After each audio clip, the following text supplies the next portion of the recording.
कोल्हापुरात परतीच्या पावसानं सलग तिसऱ्या दिवशी हजेरी लावली। पावसामुळे नागरिकांची तारांबळ उडाली आहे। सध्या शेतामध्ये भात कापणीची कामं मोठ्या प्रमाणात सुरू आहेत।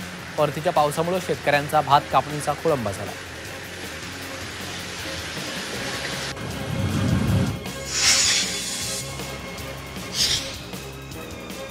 भंडारा जिल्ह्याच्या लाखनी शहरात अवकाळी पावसानं जोरदार हजेरी लावली। धान पिकांची कापणी जोमामध्ये सुरू असताना शेतकऱ्यांवर अवकाळीचं संकट ओढवले। पावसामुळे कापलेल्या धान पीक जमीनदोस्त होण्याची भीती वाढली आहे। पावसामुळे नागरिकांची उकाड्यापासून सुटका झाली। अहिल्यानगर शहरासह परिसरात जोरदार पावसानं हजेरी लावली आहे। जोरदार पावसामुळे सखल भागात पाणी साचलं। जोरदार पावसामुळे काढणीला आलेल्या कपाशी पिकांचं नुकसान होण्याची शक्यता आहे।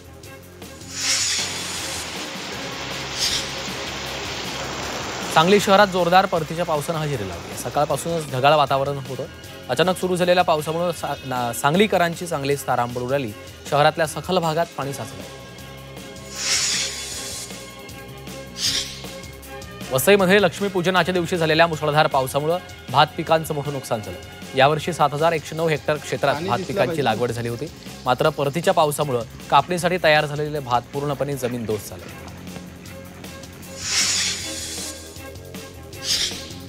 अकोल्यामध्ये शेतकऱ्यांच्या विविध मागण्यांसाठी जिल्हा पणन अधिकारी कार्यालयामध्ये अनोखं आंदोलन करण्यात आलं। अधिकाऱ्यांच्या खुर्चीसमोर चटई टाकून झोपा काढू प्रतिकात्मक आंदोलन करत निषेध केलाय। मागण्या मान्य न झाल्यास पुढच्या काळात यापेक्षाही तीव्र आंदोलनाचा इशारा शेतकऱ्यांनी दिला।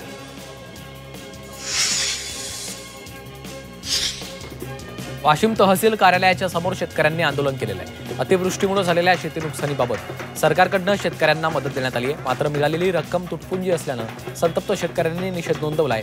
प्रतिकात्मक स्वरूपात रक्कम सरकारला परत केली आहे। पुण्यातील वाघोली परिसरात मुसळधार पाऊस झालाय। तरीही भर पावसात ॲडव्होकेट बस्तू रेगे यांचं आमरण उपोषण सुरू आहे। गायरान आणि वनजमिनीवर राहणाऱ्या दगडखाण कामगार आणि आदिवासींना त्यांच्या हक्काची जमीन मिळावी यासाठी गेल्या 10 दिवसांपासून रेगे यांचं आमरण उपोषण सुरू आहे। मात्र उपोषणाच्या 10व्या दिवशी रेगे यांची प्रकृती खालावली।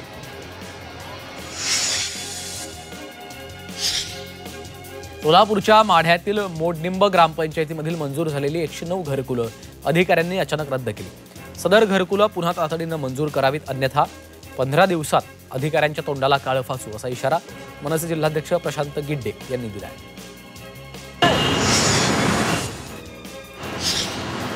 पिंपरी चिंचवडमध्ये दिवाळीनिमित्त फुलं फटाक्यांच्या आतषबाजीमुळे शहरात मोठा कचरा झालेला होता।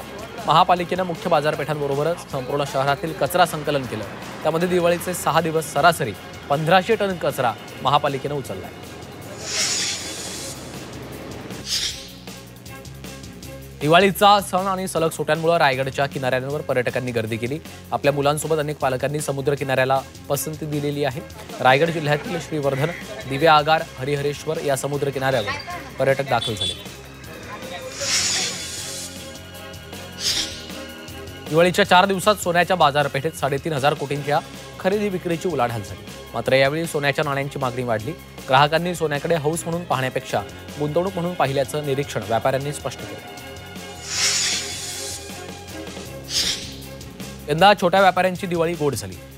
कपडे, फटाके, मिठाई, कंदील, सजावटीच्या वस्तूंची जोमात खरेदी झाल्यामुळे व्यवसायामध्ये लक्षणीय वाढ झाली आहे। त्यामुळे छोट्या आणि मध्यम व्यापाऱ्यांमध्ये उत्साहाचं, आनंदाचं वातावरण आहे।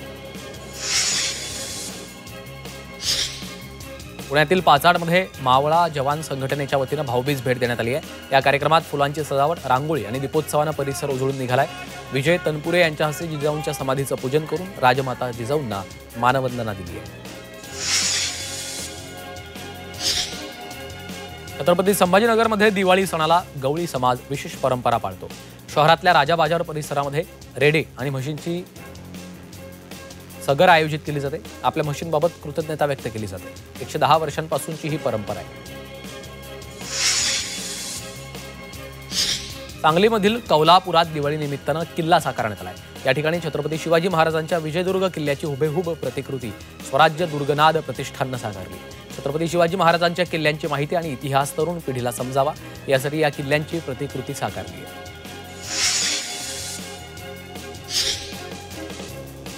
यवतमाळच्या कळंबमध्ये भाजपच्या वतीनं दिवाळी आणि भाऊबीज सण सिकल सेल आणि ॲनिमियाच्या रुग्णांसोबत साजरा करण्यात आला। या उपक्रमात आदिवासी विकास मंत्री अशोक उईके उपस्थित होते। यावेळी मोठ्या संख्येने महिला रुग्णांची उपस्थिती होती। आजाराविषयी माहिती आणि औषधोपचार या संदर्भात रुग्णांना मार्गदर्शन केलं। जळगाव पोलीस मुख्यालयातील पद्मालय सभागृहात आयोजित सुफी गायनाच्या कार्यक्रमात नोटा उधळल्याचा प्रकार घडलाय। कमरेला बंदूक लावून एका संशयितानं नोटा उधळल्याचे व्हिडिओ व्हायरल झाले। या कार्यक्रमात काही पोलीस कर्मचाऱ्यांच्यासह महत्त्वाचे व्यक्ती उपस्थित होते अशी माहिती। संजय गांधी उद्यानाच्या संरक्षणासाठी मुंबई उच्च न्यायालयानं 4 सदस्यीय उच्चस्तरीय समितीची स्थापना केली। ही समिती 3 दशकांपासून प्रलंबित न्यायालयीन आदेशांची अंमलबजावणी करणार आहे। या समितीच्या अध्यक्षांना एका बैठकीसाठी 1 लाख रुपये तर सदस्यांना 55,000 रुपये मानधन दिलं जाणार आहे।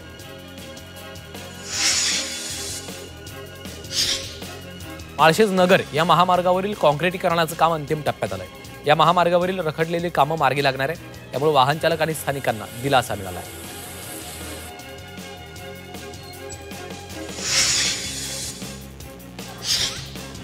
नाशिकमध्ये सिंहस्थ कुंभमेळ्याच्या पार्श्वभूमीवर गोदावरी नदीवर बालाजी कोट ते गणेशवाडी भाजी मार्केटच्या दरम्यान रामझुला पादचारी पूल उभारण्यात येणार आहे। स्वतंत्र पादचारी मार्गाची गरज लक्षात घेऊन हा पूल उभारण्याचा निर्णय घेतलाय। हा पूल नागरिकांसाठी सुरक्षित आणि सोयीस्कर ठरणार आहे।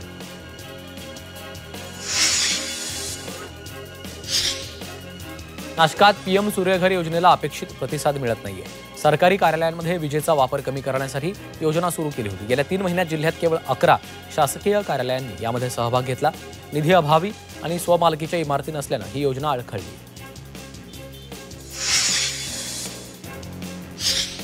नागपूर आणि भंडारा दरम्यानचा राष्ट्रीय महामार्ग आता आणखी रुंद आणि सुरक्षित होणार आहे। केंद्रीय मंत्री नितीन गडकरींनी नागपूर भंडारा राष्ट्रीय महामार्गाचं 6 पदरीकरण लवकरच करण्यात येणार आहे अशी माहिती दिली। या प्रकल्पासाठी तब्बल 1,600 कोटी रुपये मंजूर केले।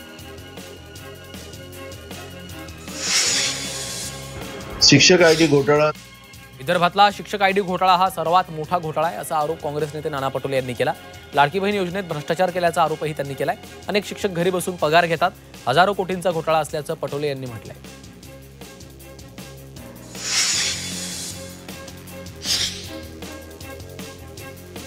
मुख्यमंत्री देवेंद्र फडणवीस आणि मराठा आंदोलक मनोज जरांगे एकाच मंचावर येणार आहेत। सोलापूर जिल्ह्यातील मंगळवेढा शहरातील छत्रपती शिवाजी महाराजांच्या पुतळ्याच्या अनावरणासाठी मुख्यमंत्र्यांसह जरांगेंना आमदार अवताडे यांनी आमंत्रण दिलेलं आहे। 26 ऑक्टोबरला हा कार्यक्रम पार पडणार आहे।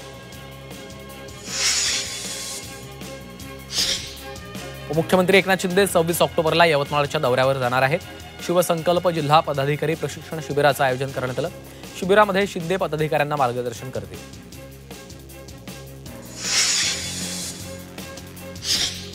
केंद्रीय गृहमंत्री अमित शाह 27 ऑक्टोबरला मुंबईच्या दौऱ्यावर आहेत। माझगाव डॉक इथं अत्याधुनिक जहाजांचं शहांच्या हस्ते लोकार्पण करण्यात येणार आहे। खोल समुद्रातील मासेमारीसाठी याचा वापर होणार आहे। मंत्री नितेश राणे यांनी या दौऱ्याच्या तयारीची पाहणी करण्यात आली। भाजपशिवाय देशाला पर्याय नाही, महेश कोठारे यांना ट्रोल करणाऱ्यांना शरद पोंक्षेंनी उत्तर दिलं। तर शरद पोंक्षे यांनी मोदी शहांचं कौतुकही केलं।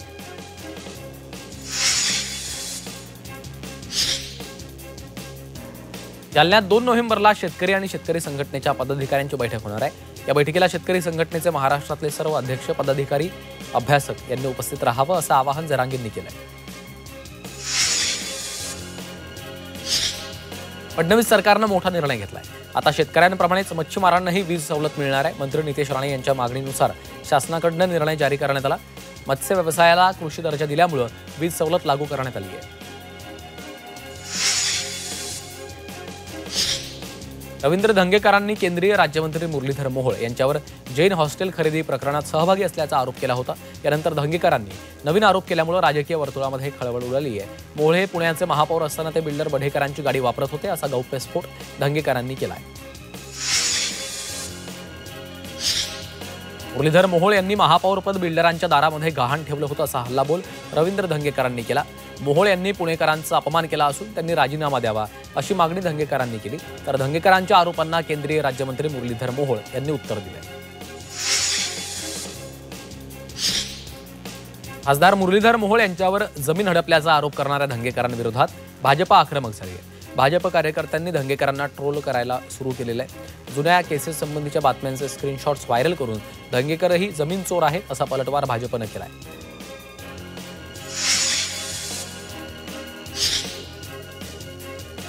साताऱ्यामधील महिला डॉक्टर आत्महत्या प्रकरणामध्ये संपूर्ण प्रकरणाची सखोल चौकशी व्हावी अशी मागणी आमदार रोहित पवारांनी केली। आरोपींवर कठोर कारवाई व्हावी असं देखील त्यांनी म्हटलंय। साताऱ्यातील फलटण उपजिल्हा रुग्णालयातील महिला डॉक्टरच्या आत्महत्येच्या प्रकरणानं आता धक्कादायक वळण घेतलंय। आत्महत्या केलेल्या महिला डॉक्टरच्या हातावरच त्यांनी आत्महत्येचं कारण लिहिलंय। त्यामध्ये एका पोलीस अधिकाऱ्यावर लैंगिक अत्याचार आणि मानसिक छळ केल्याचा गंभीर आरोप केलाय।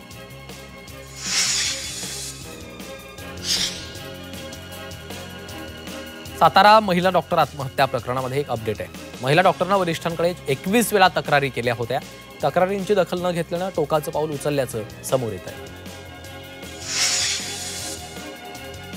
फलटणमधील डॉक्टर आत्महत्या प्रकरणात झी24 तासच्या बातमीनंतर मुख्यमंत्री फडणवीसांनी कारवाई केली। संबंधित पोलीस अधिकाऱ्याचं निलंबन करण्यात आलं। या संदर्भात फडणवीसांनी सातारा पोलीस अधीक्षकांकडून घटनेची माहिती घेतली आहे। त्यानंतर संबंधित पोलिसाला तत्काळ निलंबित करण्याचे आदेश मुख्यमंत्र्यांनी दिले। महिला डॉक्टर आत्महत्येची राज्य महिला आयोगानं दखल घेतली आहे। फरार आरोपींचा शोध घेण्याचे आदेश देण्यात आले। आयोगानं दोषींवर कठोर कारवाई करावी अशा सूचना दिल्या।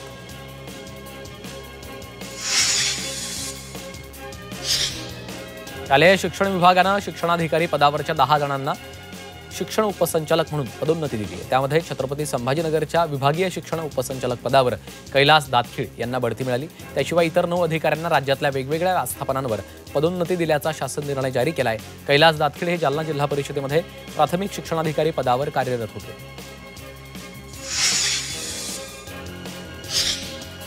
मुंबई महापालिकेच्या घर नोंदणीनं 10,000चा टप्पा गाठला।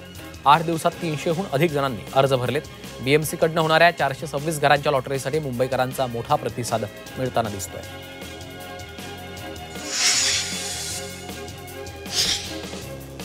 पंतप्रधान आवास योजनेतील घरांच्या किमती आवाक्यात राहणार आहेत। रेडी रेकनरप्रमाणेच घरांच्या किंमत आकारण्याचा निर्णय रद्द करण्यात आला। त्यामुळे पंतप्रधान आवास योजनेतल्या घरांच्या किमती परवडणाऱ्या असतील असा विश्वास व्यक्त केला।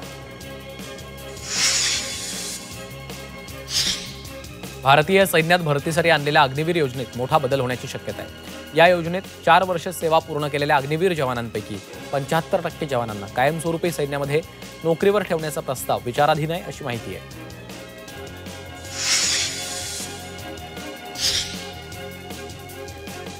भारत हा जगातील 9वा सर्वाधिक वनसमृद्ध देश आहे। गेल्या वर्षीचा 10वा क्रमांक सुधारून भारतानं यावर्षी एक पायरी वर चढली।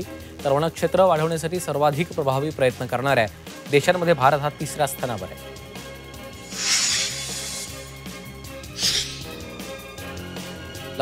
लक्ष्मीपूजनाच्या दिवशी झालेल्या पावसामुळे फटाक्यांमुळे होणाऱ्या आवाजाच्या पातळीची मोजणी करणं शक्य झालं नाही।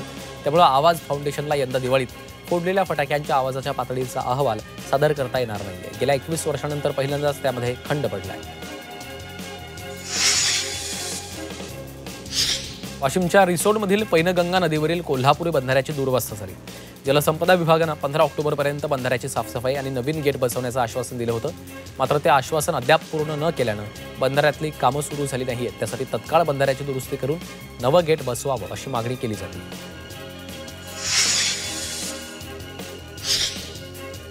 रत्नागिरीच्या दापोलीमधील हरणे इथं समुद्र किनाऱ्यावर पर्यटकांची हुल्लडबाजी सुरू आहे। समुद्र किनाऱ्यावर काही तरुण आपली वाहनं नेऊन हुल्लडबाजी करतायत असा आरोप ग्रामस्थांनी केला। तर या पर्यटकांवर कारवाईची मागणी होती आहे। कोल्हापूरची करवीर निवासिनी अंबाबाई देवीच्या दर्शनासाठी भाविकांची प्रचंड गर्दी आहे। पूर्व दरवाजाच्या जवळ असलेला दर्शन मंडप पूर्णपणे भरून दर्शन रांग भवानी मंडपापर्यंत पोहोचली। दिवाळीच्या सुट्ट्यांमुळे भाविकांच्या रांगा लागल्यात। सध्या काकडा सोहळा असल्यामुळे पहाटे 3 वाजल्यापासूनच देवीचं मंदिर हे दर्शनासाठी खुलं असतं। महाराष्ट्र सुपरफास्ट